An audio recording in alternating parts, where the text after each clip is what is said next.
Halo semuanya, kembali lagi di pembelajaran ekonomi. Nah, di kesempatan kali ini kita akan belajar materi tentang kebutuhan dan alat pemuas kebutuhan. Saya Andarias Vanessa Putri dengan NIM K76210117. Dan saya Aulia Nur Arfani dengan NIM K76211022. Kami dari Prodi Pendidikan Ekonomi Universitas 11 Maret Surakarta. Nah, kali ini ceritanya aku baru aja pindah ke kos baruku yang ada di Solo nih teman-teman. Karena baru aja aku keterima di salah satu universitas terbaik di Solo. Nah, karena baru aja pindah, barang-barangku di kos belum lengkap nih teman-teman. Yuk ikutin aku pergi ke pasar buat belanja kebutuhanku. Ini dia list barang-barang kebutuhan yang akan aku beli. Ada beras, baju, kemudian jam dinding dan juga kacamata. Nah, di sini aku akan membeli kebutuhanku berdasarkan intensitasnya.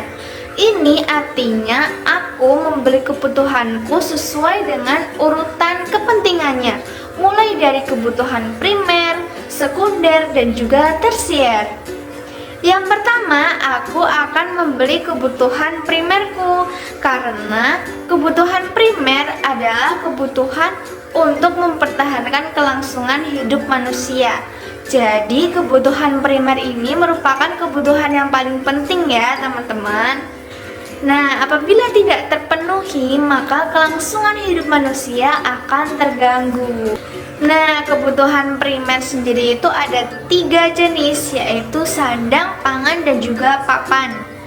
Untuk kebutuhan pangan, di sini ada beras, kemudian juga bahan pangan pokok lainnya. Kemudian untuk kebutuhan sandang, contohnya ada baju, celana, dan sebagainya. Dan yang ketiga yaitu kebutuhan papan, contohnya rumah, kemudian ada kos-kosan tadi. Pokoknya kebutuhan papan adalah kebutuhan untuk memenuhi kebutuhan tempat tinggal kita gitu. Selanjutnya ada kebutuhan sekunder. Jadi kebutuhan sekunder ini baru boleh dipenuhi ketika kebutuhan primer tadi sudah terpenuhi. Jadi artinya kebutuhan sekunder itu hanya sebagai penunjang kelangsungan hidup manusia saja. Nah, di sini aku akan membeli jam dinding karena tadi di kosku belum ada jam dinding. Jadi sebagai penunjang hidupku nanti di kos, jadi aku butuh jam dinding. Oke, sekarang saatnya kita melihat list-listan belanja kita. Nah, ternyata kita sudah membeli beras, baju sebagai kebutuhan primer dan juga jam dinding sebagai kebutuhan sekunder. Nah, karena uangku masih sisa dan kebetulan minggu ini aku akan pergi naik gunung bersama teman-temanku. Oleh karena itu, aku memutuskan untuk membeli kacamata. Jadi, kacamata ini sebagai kebutuhan tersierku. Kebutuhan tersier adalah kebutuhan yang bersifat mewah seperti kacamata untuk pergi ke gunung. Karena semua belanjaan kita sudah selesai terbeli, yuk kita pulang. Tapi bentar. Coba deh kalian lihat pasar ini. Ternyata ramai juga ya. Ada banyak penjual dan pembeli. Nah, pasar adalah salah satu contoh jenis kebutuhan berdasarkan subjeknya, yaitu kebutuhan sosial.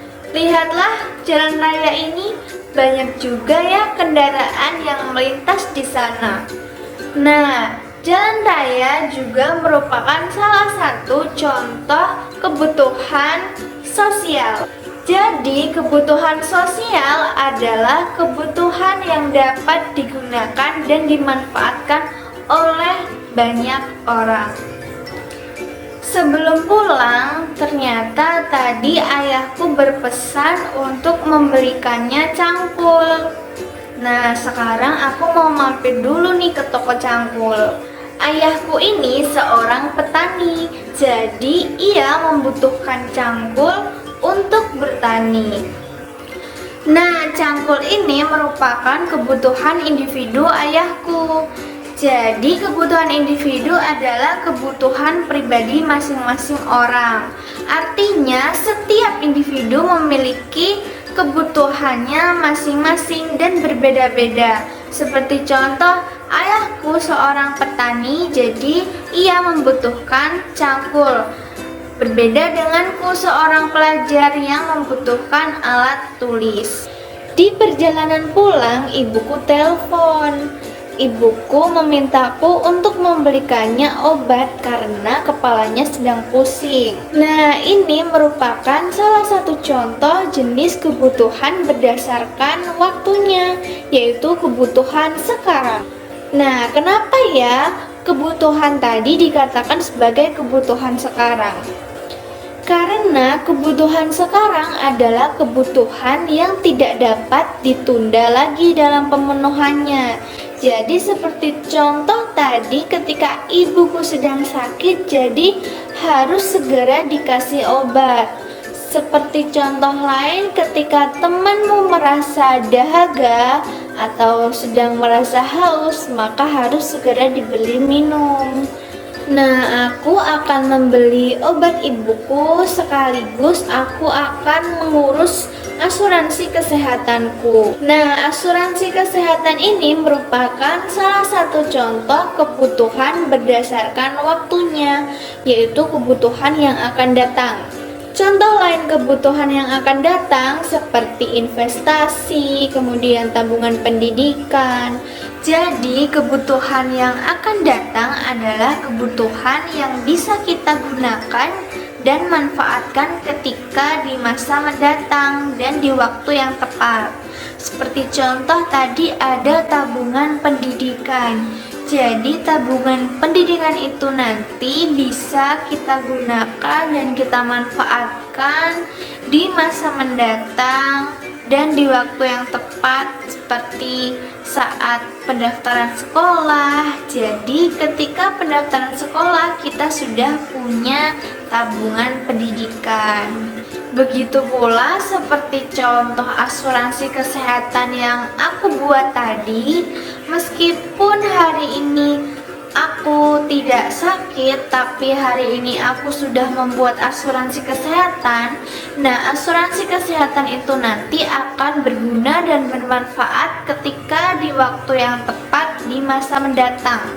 Wah, ternyata di luar hujan badai dan mobilku tertimpa pohon.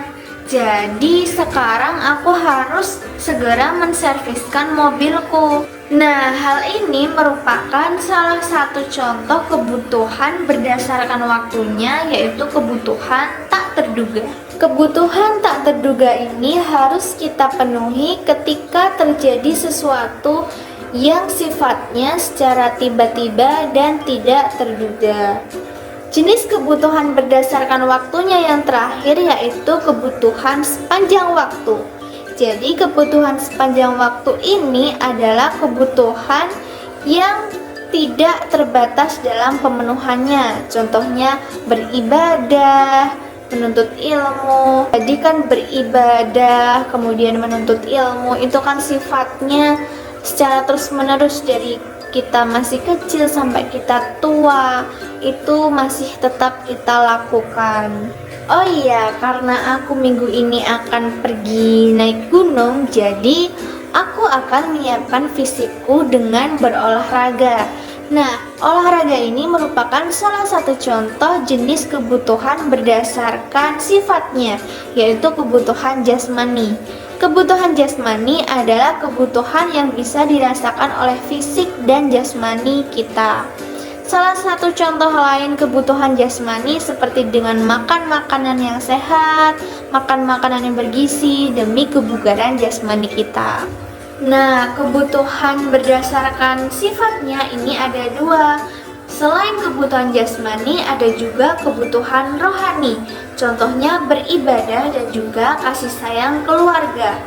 Kebutuhan rohani ini merupakan kebutuhan yang bersifat batiniah.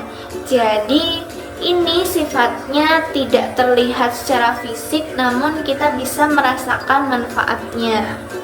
Nah, sekarang saatnya kita mempelajari tentang faktor-faktor yang mempengaruhi kebutuhan. Yang pertama ada faktor pendapatan. Jadi, semakin tinggi pendapatan seseorang, maka kebutuhannya akan semakin kompleks, atau kebutuhan yang dapat terpenuhi akan semakin banyak. Jadi, contohnya, ketika pendapatan seseorang rendah, maka orang itu akan dapat memenuhi kebutuhan primer dan sekunder saja.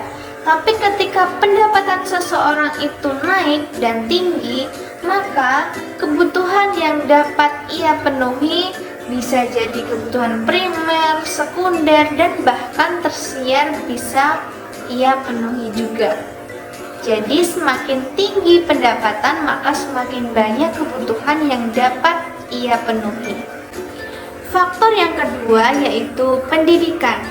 Semasa SD kita hanya memerlukan peralatan tulis saja. Tapi ketika kita beranjak dewasa, ketika kita memasuki dunia perkuliahan, pendidikan kita sudah semakin tinggi, maka kebutuhan pun juga akan bertambah. Jadi peralatan tulis, kita juga membutuhkan laptop, kemudian hingga kos-kosan, dan lain sebagainya. Nah, ini artinya faktor pendidikan mempengaruhi kebutuhan kita. Semakin tinggi pendidikan kita, maka kebutuhan kita juga akan semakin banyak. Semakin dewasa kita, semakin banyak bukan kebutuhannya? Selanjutnya yaitu faktor perkembangan zaman. Mengapa perkembangan zaman itu bisa mempengaruhi kebutuhan? Karena semakin maju zamannya, seperti sekarang ini teknologi itu semakin ikut maju. Contohnya sekarang itu ada ponsel.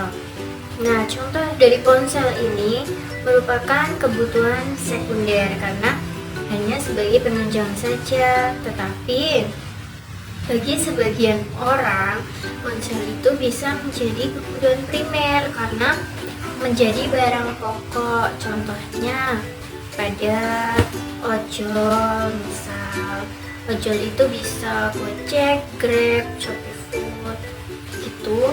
Itu kan orang membutuhkan ponsel untuk menerima pesanan, sehingga ponsel menjadi barang pokoknya, menjadi barang primer, kebutuhan primer, seperti itu. Selanjutnya itu ada faktor berupa kondisi alam. Kenapa kondisi alam bisa mempengaruhi kebutuhan? Karena jika kondisi alamnya itu berbeda, maka akan mempengaruhi kebutuhan seseorang. Misalnya di pegunungan yang tinggi, datarannya tinggi, itu maka orang akan membutuhkan jaket yang tebal, seperti itu. Kemudian jika orang yang tinggal di daerah panas, misalnya dataran rendah, seperti itu akan membutuhkan jaket atau pakaian yang tipis. Jadi nggak perlu yang tebal karena kan nggak dingin. Faktor selanjutnya yaitu adat istiadat. Jadi adat istiadat itu bisa mempengaruhi kebutuhan karena jika adat istiadat suatu daerah itu berbeda, contohnya di Bali, itu kan ada setiap rumah memasang saji seperti itu, dan dalam saji itu terdapat banyak buah-buahan. Oleh karena itu, orang di sana membutuhkan banyak buah daripada di daerah lain. Contoh lain nih, ada adat istiadat di Jawa sama adat istiadat di Sunda. Jadi adat istiadat di Jawa itu tentu berbeda dengan adat istiadat di Sunda. Contohnya adat istiadat saat pernikahan. Pada saat pernikahan, adat Jawa itu tidak memerlukan sigar. Kemudian ada faktor agama. Jadi agama itu juga mempengaruhi kebutuhan orang karena setiap agama itu kebutuhannya kan juga berbeda-beda. Di Indonesia itu ada banyak agama. Contohnya ini ada Islam sama Kristen. Itu perlengkapan ibadahnya itu berbeda. Kalau di Islam itu membutuhkan alat ibadah, misalnya sajadah, sedangkan kalau yang lain itu kan tidak membutuhkan. Kemudian ada aturan agama. Aturan agamanya pun tentu juga berbeda, sehingga turut mempengaruhi kebutuhan akan manusia itu sendiri. Selanjutnya kita akan belajar tentang alat pemuas kebutuhan. Jadi apa sih alat pemuas kebutuhan itu? Alat pemuas kebutuhan adalah barang yang digunakan manusia untuk memenuhi kebutuhannya. Nah, alat pemuas kebutuhan itu dibagi menjadi banyak jenis. Yang pertama ini yaitu benda atau barang menurut cara mendapatkannya. Nah, ada barang ekonomi. Contoh dari barang ekonomi itu apa sih? Jadi, barang menurut ekonomi itu contohnya ada sayur-sayuran. Sayur-sayuran itu termasuk barang ekonomi karena dalam membutuhkannya itu kan butuh pengorbanan nih. Jadi untuk mendapatkan sayur-sayuran itu butuh pengorbanan. Seperti itu. Berupa apa? Berupa uang. Selain itu sebenarnya juga ada contoh lain dari barang ekonomi, yaitu misalnya daging. Daging itu kan jumlahnya juga terbatas, jadi butuh pengorbanan seperti itu, membelinya dengan uang. Lalu ada barang bebas. Barang bebas itu contohnya apa? Jadi barang bebas itu contohnya adalah udara segar sama sinar matahari. Kenapa udara segar dan sinar matahari itu menjadi barang bebas? Karena tidak membutuhkan pengorbanan. Kemudian jumlahnya itu banyak, lalu gratis, sehingga termasuk barang bebas.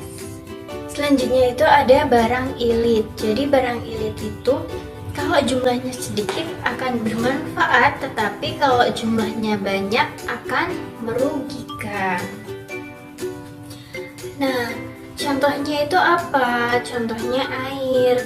Nah, jika air jumlahnya sedikit itu kan bisa bermanfaat misalnya untuk minum, untuk mandi, seperti itu. Nah, kalau jumlahnya banyak, contohnya misal ada badai nih, hujan, ada badai. Itu kan bisa menimbulkan banjir. Nah, banjir itu kan merugikan manusia, sehingga definisi dari barang ilit ini, jika sedikit maka akan bermanfaat, kemudian jika jumlahnya banyak akan merugikan manusia. Selanjutnya ada barang menurut tujuan kegunaannya. Nah, barang menurut tujuan kegunaannya itu ada dua, yaitu barang produksi dan barang konsumsi. Nah, barang produksi itu adalah barang yang bisa digunakan untuk menghasilkan barang lain atau menghasilkan barang konsumsi. Kemudian, kalau barang konsumsi itu adalah barang dari hasil produksi tersebut atau barang yang sudah bisa digunakan untuk memenuhi kebutuhan manusia secara langsung. Contohnya, barang produksi itu ketika kita membuat kue nih, otomatis kan barang produksinya itu berupa mixer, kemudian ada oven. Itu kan juga karena menghasilkan barang lain. Barang lainnya apa? Barang lainnya itu berupa barang konsumsinya. Barang konsumsinya itu berupa kue tersebut. Kue tersebut kan udah jadi, otomatis menjadi barang konsumsi. Selanjutnya itu ada barang atau benda menurut proses pembuatannya. Itu ada 3, yaitu barang mentah, barang setengah jadi, sama barang jadi. Definisi dari barang mentah itu adalah barang yang belum mengalami proses pengolahan atau masih mentah, biasanya dari alam. Contohnya apa? Biji gandum. Kemudian barang setengah jadi itu adalah barang yang sudah mengalami pengolahan tetapi belum sampai selesai. Contohnya tadi kan barang mentahnya biji gandum nih, berarti barang setengah jadinya yaitu tepung gandum, seperti itu. Kemudian kalau barang jadi atau barang siap pakai itu adalah barang yang sudah selesai pengolahannya. Contohnya kalau tepung gandum tadi kan bisa diolah menjadi kue. Nah, kue ini menjadi barang siap pakai dan siap konsumsi oleh masyarakat. Selanjutnya ada benda atau barang menurut hubungannya dengan barang lain. Itu ada dua, yaitu barang komplementer sama barang substitusi. Barang komplementer itu adalah barang yang bisa digunakan atau ada manfaatnya ketika digabungkan dengan barang lain atau dilengkapi dengan barang lain, seperti itu. Contohnya apa? Contohnya yaitu pulpen dengan tinta. Pulpen itu baru bisa digunakan ketika ada tintanya. Jadi antara pulpen dan tinta itu saling melengkapi sebagai barang pelengkap. Kemudian kalau barang substitusi itu barang pengganti. Jadi contohnya adalah pulpen dengan pensil. Pulpen itu bisa digantikan dengan pensil ketika pulpennya tidak bisa digunakan, seperti itu. Jadi bisa digantikan. Selanjutnya ada barang atau benda menurut segi jaminannya. Jadi ada barang bergerak sama barang tidak bergerak. Kalau barang bergerak itu barang yang bisa dipindah tempatkan atau bisa dipindahkan, kemudian bisa digunakan sebagai jaminan jangka pendek. Contohnya apa sih? Jadi contohnya ada motor, televisi, kulkas, kemudian ada perabotan dalam rumah seperti itu yang bisa dijaminkan jangka pendek, kemudian bisa dipindahkan. Kemudian kalau barang yang tidak bergerak itu adalah barang yang tidak bisa dipindahkan, kemudian bisa digunakan sebagai jaminan jangka panjang. Contohnya apa? Jadi contohnya itu bisa lahan, rumah, gedung, tanah, dan sebagainya. Setelah belajar tentang materi kebutuhan dan alat pemuas kebutuhan, maka dapat disimpulkan bahwa materi kebutuhan itu dibagi menjadi beberapa jenis. Jadi ada kebutuhan menurut intensitasnya, itu ada kebutuhan primer, sekunder, tersier. Kemudian ada kebutuhan menurut waktu pemenuhan, itu ada kebutuhan sekarang yang akan datang, tidak terduga. Kemudian ada juga kebutuhan sepanjang masa, sepanjang waktu, seperti itu. Kemudian ada kebutuhan menurut sifat. Kebutuhan menurut sifat itu kan ada dua, yaitu kebutuhan jasmani sama rohani. Lalu kebutuhan menurut subjek itu juga ada dua, yaitu kebutuhan individu sama kebutuhan umum atau sosial. Kemudian untuk materi alat pemuas kebutuhan itu ada dibagi menjadi beberapa jenis juga, yaitu barang menurut cara mendapatkannya. Itu ada barang ekonomi, barang bebas, kemudian barang ilit, kemudian barang menurut proses pembuatannya. Itu ada tiga, barang mentah, barang setengah jadi, sama barang jadi atau siap pakai. Kemudian ada benda menurut tujuan kegunaan, yaitu ada dua.